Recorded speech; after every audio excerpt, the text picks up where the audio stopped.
हाँ। आत्मा नमस्ते. आत्मा नमस्ते टॅरो रीडर्स. आत्मा नमस्ते मॅडम. आत्मा नमस्ते सर्वांना. मी विशाखा विशाल कांबळे.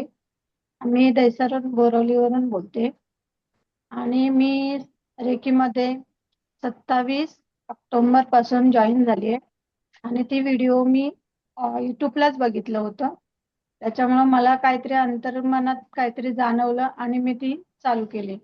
बघितलं तर रेकी ही सुरुवात अशी मला माहीतच नव्हतं. रेकी म्हणजे काय असतं, ऊर्जा म्हणजे काय असतं. पण असं ब्रह्मांडाने नंतर सांगितलं, आतून आतून आवाज आला की जॉईन व्हायचं आहे आपल्याला. म्हणून मी जॉईन झाली, कारण माझी परिस्थिती अशी होती की मी मानसिक, शारीरिक, आर्थिक सगळ्यामधून जाताना मला भरपूर त्रास होत होता. आणि त्याच्यानंतर मॅडमने मला जॉईन करून घेतलं आणि मॅडमने जे शिकवलं किंवा सांगितलं किंवा ज्या ज्या प्रोसेस करून घेतल्या, त्यातून मला असं वाटायला लागलं की खरंच मला जीवन आता जगायचं आहे. आधी असं वाटत नव्हतं. पण त्यातून मी अ, कामावर पण जायची, घरी पण करायची. पण असं कधीच जाणवलं नाही की मॅडम म्हणजे ह्याच्यातून मला काय प्रॉब्लेम होईल किंवा काय. आर्थिकचा पण प्रॉब्लेम सॉल्व्ह व्हायला लागला, शारीरिक पण सॉल्व्ह व्हायला लागला. असते असते थोडं थोडं होत गेलंय. मेडिटेशन भरपूर करावं लागले आणि करतच आहे. त्याच्यानंतर मग अ, 4-5 महिने गेले. नंतर मग मी टॅरोमध्ये 16 एप्रिलला जॉईन झाली. टॅरो इथे टॅरो क्लासला. मॅडमने अगोदर सांगतच होत्या, नाही होय नाही होय चालू होतं, पण आतून आवाज आला की विशाखा तुला टॅरोला जॉईन व्हायचं आहे. म्हणून मी जॉईन झाली. मॅडमने खूप छान शिकवलं. असं शिकवलं की सोप्या भाषेत आणि सुरळीत, काहीच असं अडचण आली तरी सॉल्व पटकन व्हायचं. आणि आज मी टॅरो रीडिंग करते हे माझ्या स्वतःवर असं म्हणजे मला असं वाटत नव्हतं सुरुवातीला की मी हे करू शकेल किंवा मला आत्मविश्वास पण नव्हता. पण टॅरो मध्ये गेल्यानंतर थोडं थोडं आत्मविश्वास वाढला. मॅडमने समजून घेतलं, मॅडमने शिकवलं, मॅडमने सगळं व्यवस्थित जसं लहान मला बाळाला शिकवतात त्याप्रमाणे शिकवलं आम्हाला. आणि ग्रुपही आमचं छान होतं. ग्रुपने पण सपोर्ट केला मला. मी जॉब करते, जॉब वरून येऊन सगळं हे करत होती आणि मॅडमनी सर्वांनी मला सपोर्ट केला आणि मी आज टॅरो रिडिंग शिकली आहे. दुसरी गोष्ट की असं चाललंय की करता करता नंतर ग्रँड मास्टर पण माझं नावे चाललंय आणि ग्रँड मास्टर मध्ये पण मी जॉईन झाले. हे माझंच मला कळलं नाही की मी असं म्हणजे फर्स्ट टाइम अशी भरारी घेतले. हे फर्स्ट टाइम झाले माझ्यासोबत. कारण मी कुठलीच गोष्ट मी स्वतः स्वतः म्हणजे मी मनावर हे ताबा मिळवणार नव्हती. पण मॅडम भेटल्या आणि माझ्या आयुष्यात सगळं बदल झाले. आज मी आहे ते मॅडम मध्ये आहे. मॅडम मुले आहे. Thank you madam. आणि ऊर्जेचे पण थँक्यू. आणि रेखी ही अशी, रेखीला तुम्ही खरोखर जोडलात तर तुमच्यात आतून काय बदल किंवा बाहेरून काय बदल हे स्वतःला स्वतः कळेल की आपण काय पुढचं कसे प्रश्न सोडायचे, कसे काय करायचं हे आतून आवाज आल्याशिवाय सुटत नाही. हे रेखीने समजवलं, रेखीने सांगितलं, ऊर्जेने समजवलं. ऊर्जेने मला सांगितलं की काही न घाबरता न करता तू ह्याच्यामध्ये उतर आणि पुढे जा. मी आज पुढे चालत आहे. भले मागे मी सगळं सोडलं आहे आणि आज मला मॅडमचा मी हात पकडलेला आहे. तो कधी सोडण्याचा प्रयत्न करणार नाही किंवा कधी सोडणार नाही. खूप खूप धन्यवाद मॅडम. आणि ऊर्जेचे पण धन्यवाद.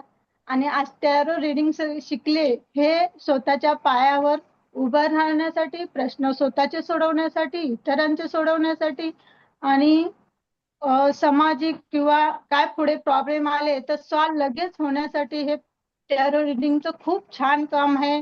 खरंच टॅरो रिडिंग मध्ये जॉईन व्हायचं असेल तर जास्त विचार करू नका आणि लवकरात लवकर म्हणजे आपण डिसिजन घेतलं त्या तात्काळ डिसिजनवर आपण उत्तर आपलं जॉईन झालं तर उत्तर लगेच सापडतो.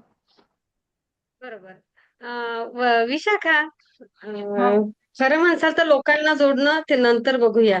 बरोबर, कोणाला आपण सल्ला नंतर देऊया, पण आपण एक विचारूया स्वतःला की मला छान रीडिंग करता येते. हा करता येते मला छान निर्मिती. ओके, काढलेले कार्ड कसे आले? छान आलेत आणि उत्तर म्हणजे उत्तर लगेच भेटू शकेल की हे पॉझिटिव्ह आहे की निगेटिव्ह आहे आणि समोरच्या व्यक्तीचं काय कसं चाललंय किंवा काय हे आपल्याला लगेच समजतोय. एक सांगतात आत्मविश्वास ते आला काय का? की हा विशाखा, कारण ऍज अ विशाखा थोडं ड्युटी करणे, हे करणे यामध्ये विशाखाचं बराच स्ट्रगल झाला. विशाखा झाल्या, आपल्या चव्हाणताई झाल्या, आहे ना, त्यांनी हा एलिझा, नयना या चौघींनी ड्युट्या आहे ते असं सगळं बऱ्याच गोष्टी ऍडजस्ट करत करत सगळ्या गोष्टी केल्या. पण तुमची छान प्रॅक्टिस झाली का? हो झाले झाले छान झाले. बहुत बढिया. एक कुठेतरी मी एकटी असली तरीही, आता ग्रुप सोबत नसेल, उद्याच्या जगामध्ये तुम्हाला एकट्याला जावं लागणार आहे. तेव्हा मी एकटी कॉन्फिडेंटली सगळ्या गोष्टी करेल का? हा एक विश्वास स्वतःमध्ये येणं गरजेचं आहे. बरोबर. आहे ना? आणि विशाखा, ते दुःख, त्या वेदना सोडून द्यायच्या आता त्या. आता निघालो आहे आपण त्यामधून. बरोबर ना? ब्रह्मांडाने नवी वाट दाखवली आहे. या ऊर्जेचा उपयोग करायचा. थोडं, थोडं, थोडं, थोडं आहे ना, ते छान हो गाण्यासारखं, तू चल तो सही, धीरे ही सही, तू चल तो सही. आपण बघूया एक-एक पाऊल टाकून हळू-हळू, हळूहळू निघालोय ना आता एका मार्गाने छान. तर नक्कीच छान प्रगती होते. अधिक-अधिक चांगले मार्ग मिळत राहतात. फक्त विन-विन पोझिशननी जा. कधीही ऊर्जेचा उपयोग कुठेही चुकीच्या कामासाठी केलाच जाऊ शकत नाही. पण अ, अ, खूप न करता आहे त्या गोष्टीवर खूप छान अभ्यास करा. कमी ओके गोष्टीवर अभ्यास केला की खूप जास्त प्रभुत्व मिळवता येतं. हं. एक नारळ भारावर चिंध्या नाही करायच्या कधी. मग ते टिकून राहिलं जाते. त्यावर एक प्रभुत्व मिळवायचं असेल, तर तो एखादा विषय छान प्रकारे पुढे न्यावा लागत असतो. तुम्ही खूप छान प्रकारे करता सगळेजण. अ, आणि तुम्हाला कॉन्फिडंट आला म्हटल्यानंतर मला नाही, कारण मागच्या आठवड्यामध्ये मी तुमच्या सोबत नव्हती. तुम्ही काय केलं सेशनमध्ये मला माहिती नाही. म्हणून मी विचारते आहे, की काय आहे? मी आले की तुम्ही गप्पा मारताना दिसतं मला, म्हणून मला विचारायचं आहे तुम्ही काय-काय केलं? तर झाली आहे ना नक्की प्रॅक्टिस? झाली आहे. गुड. खूप छान. मस्त प्रॅक्टिस करा आणि ॲज अ टॅरो रीडर आपण प्रत्येक क्षणाला नवीन काहीतरी शिकत जात असतो. येणारा प्रत्येक कार्ड, येणारा प्रत्येक प्रश्न एका सारखा दुसरा नसतो. प्रत्येक वेळी नवीन असणार आहे, नवीन लोक असणार आहे. एकच उत्तर आहे, पण दुसऱ्यासाठी आलं तर ते त्या वेगळ्या पद्धतीनं द्यावं लागतं. ह्या सगळ्या गोष्टी तुम्हाला हळू अधिक जास्त त्यावर प्रभुत्व येत जातं. तुम्ही फक्त सारखे चालत राहा, हळू करत राहा. बघा तुम्ही एका वर्षात कुठे जाता तर. ओके. फक्त तुमची इंटिग्रिटी खूप महत्वाची आहे. आळस सोडून द्यावा लागतो. हं. खूप छान. आनंदी-आनंद सगळीकडे. आणि विशाखा, खूप प्रगती करा as a tarot readers, as a recce healer. आणि खरं तर एक अबोल व्यक्ती, एक अबोल व्यक्ती हा आणि ती आता एवढी चुटू-चुटू बोलते आहे. ती व्यक्ती लोकांचे प्रश्न सोडवते आहे. हे खूप कौतुकास्पद आहे. हं. हो जी कोणासोबत कधी एक शब्दही बोलायला न धजावणारी व्यक्ती. मग कसं आहे, प्रत्येकाचा प्रवास हा स्वतःसोबतच्या स्पर्धेचा असतो. तुम्ही तुमच्या सोबतच्या स्पर्धेमध्ये जिंकला का? मी माझ्या स्पर्धेमध्ये जिंकली. जिंकल्या. बस एवढंच पाहिजे. आहे ना? हां. ती वाचते तसं, ही वाचते तसं नाही. मी काल वाचते किंवा मग वाचायला मला वाटते रीडिंग आता जवळ सगळ्यांचे एक्सपर्ट झालाय. काय वाटते? झालाय, सगळे निघालेत पुढे. हां. तर सगळेजण त्यामध्ये पुढे निघाले. पण वैयक्तिक आयुष्यामध्ये तुमच्या त्या सगळ्या गोष्टीमध्ये पण पुढे निघणं गरजेचं असतं. आणि स्वतः मेडिटेशन करत विना मेडिटेशन काही होत नसते. मेडिटेशनसह माणसाला पुढे जायचं आहे. ओके? आणि चला, खूप छान, खूप आनंदी-आनंद सगळीकडे.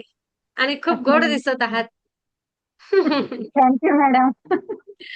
आत्मा आत्मनमस्कार. नमस्ते. असेच मंजुश्री हिलिंग इन्स्टिट्यूटचे टॅरो रीडर, काय म्हणूया, ते वटवृक्षाप्रमाणे फार लांब-लांब असू देत.